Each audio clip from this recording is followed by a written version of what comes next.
আমি এখন রয়েছি শহীদ বুদ্ধিজীবী সেতুর পশ্চিম পার, অর্থাৎ এটাকে বলে হলো ঘাটারচর যে সাইড, সেই ঘাটারচর সাইডে আমি এখন আছি।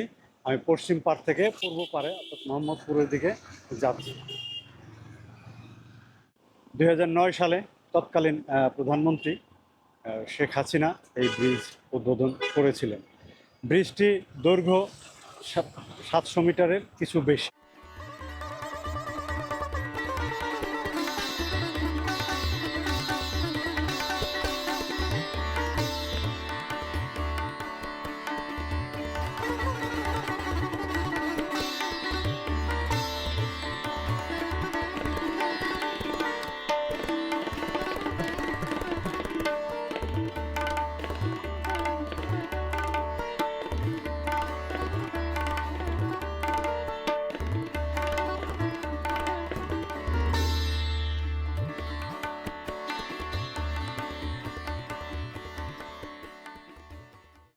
আমি এখন হেঁটে চলেছি শহীদ বুদ্ধিজীবী সেতুর বুকের উপর দিয়ে। চারপাশে বাতাসের চমৎকার দোলা, মাথার উপর নীল আকাশ, আর নিচে বয়ে চলছে বুড়িগঙ্গার নদীর শান্ত জল। প্রতিটি পদক্ষেপ যেন ইতিহাসের সাথে মিলে যাচ্ছে, যেখানে শহীদ বুদ্ধিজীবীদের ত্যাগ আর স্মৃতির মহিমা ভাসছে। সেতুর উপর দিয়ে হাঁটতে হাঁটতে মনে হয় আমি শুধু রাস্তা পার হচ্ছি না, বরং সময় আর ইতিহাসের এক জীবন্ত অধ্যায়ের ভিতর দিয়ে এগিয়ে যাচ্ছি। এই সেতু শুধু ইস্পাত আর কংক্রিটের বাঁধন নয়, এটি আমাদের শ্রদ্ধা, ভালোবাসা আর গৌরবের প্রতীক হয়ে দাঁড়িয়ে রয়েছে।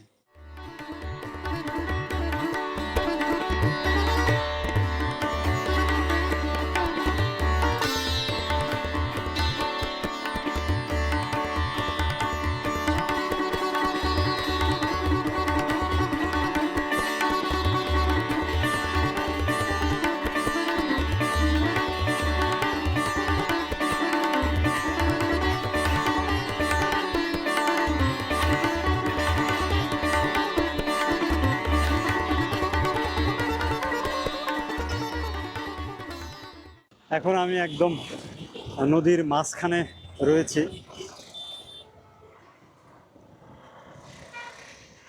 ব্রিজের দক্ষিণ প্রান্তে রয়েছি,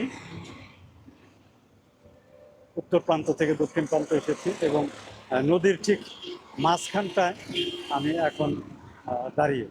এই শহীদ বুদ্ধিজীবী সেতু যেন বুড়িগঙ্গার বুকে এক বিশাল আলিঙ্গন। ঢাকার প্রাণ এই নদী, যার ইতিহাসে আছে বাণিজ্য, সভ্যতা আর সংস্কৃতির দীর্ঘ পথ চলা। একসময় বুড়িগঙ্গার জলে ভেসে বেড়াতো অসংখ্য পালতোলা নৌকো, বড় বড় পণ্যবাহী জাহাজ আর মানুষের হাসি কান্নার গল্প। আজ সেই নদীর বুকেই দাঁড়িয়ে আছে এই সেতু, অতীত আর বর্তমানকে এক সুতোয় বেঁধে রাখার প্রতীক হয়ে। এ সেতু শুধু যাতায়াতের সুবিধা দেয় না, এটি ঢাকাকে আরও সংযুক্ত করেছে নতুন সম্ভাবনার সাথে। বুড়িগঙ্গার কালো জলের উপর ভেসে থাকা আলো আর সেতুর লোহার গঠন একসাথে তৈরি করেছে আধুনিকতা আর ইতিহাসের এক অনন্য মিলন মঞ্চ। প্রচুর বাতাস রয়েছে, এর চাইতেও আরও ব্যস্ত থাকে। আজকে শুক্রবার বিধায় হয়তোবা যানবাহন কিছুটা কম মনে হচ্ছে আমার কাছে। এই নদীতে একসময় প্রচুর মাছ ছিল, এখন আর কোনো মাছ পাওয়া যায় না।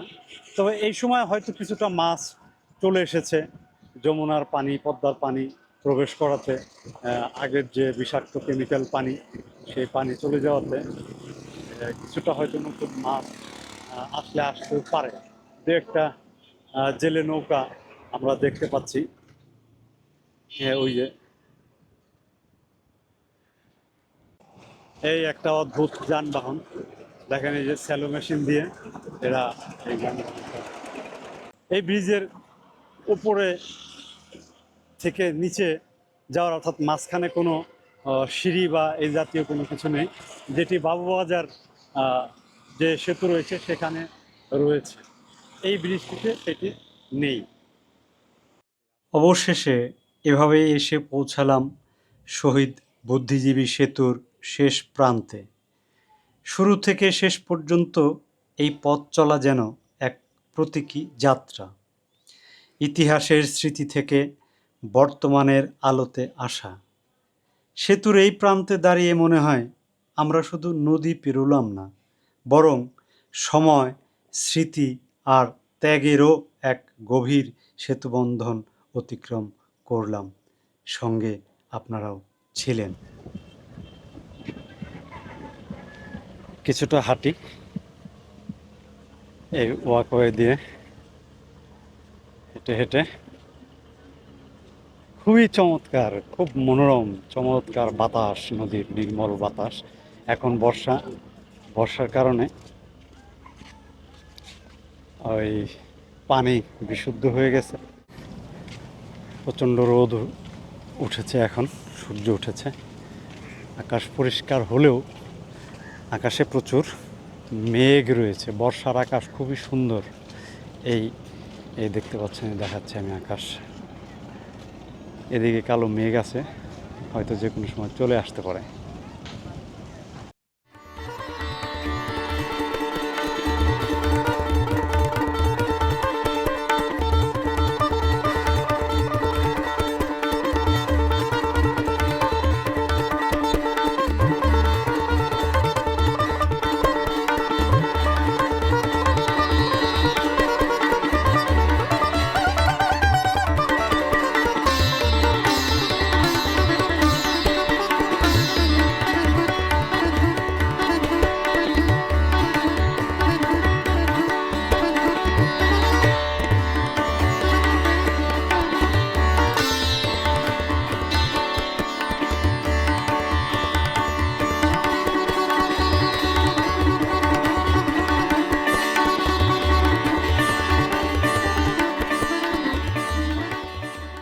নৌকা করে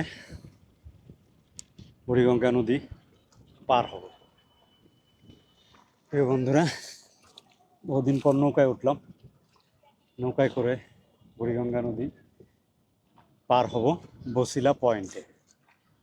শহীদ বুদ্ধিজীবী ব্রিজ 1971 সালে 14ই ডিসেম্বর যে বাংলাদেশের গণহত্যা করেছিল পাকিস্তানি তথা এদেশের রাজাকারদের যোগ সাজসে, সেই শহীদদের, সেই বুদ্ধিজীবীদের স্মরণে এই সেতু শহীদ বুদ্ধিজীবী সেতু হয়ে যায়।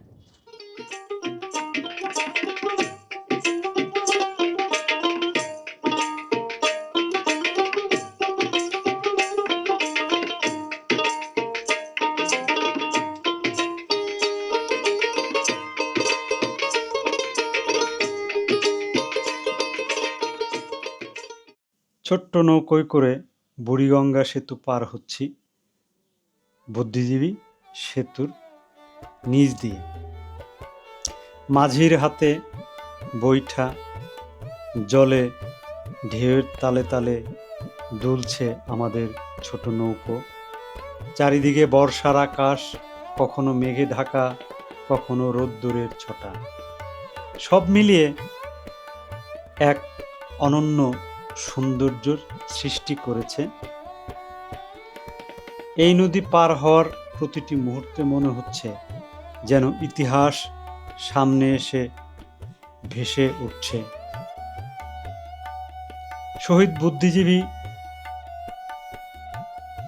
যারা এই জনপদের সূর্য সন্তান, যদি তারা আজ বেঁচে থাকতেন, হয়তো এই জনপদের এই চেহারা আমাদের দেখতে হতো না।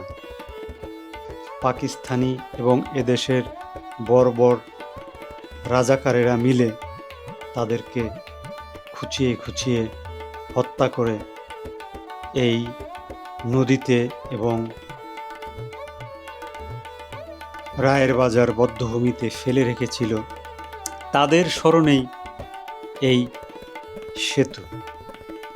আজ এই সেতু আমাদের স্মরণ করিয়ে দেয়, হে অনাগত মানুষ, এ জনপদের জনগণ, তোমরা আমাদের ভুলে যেও না।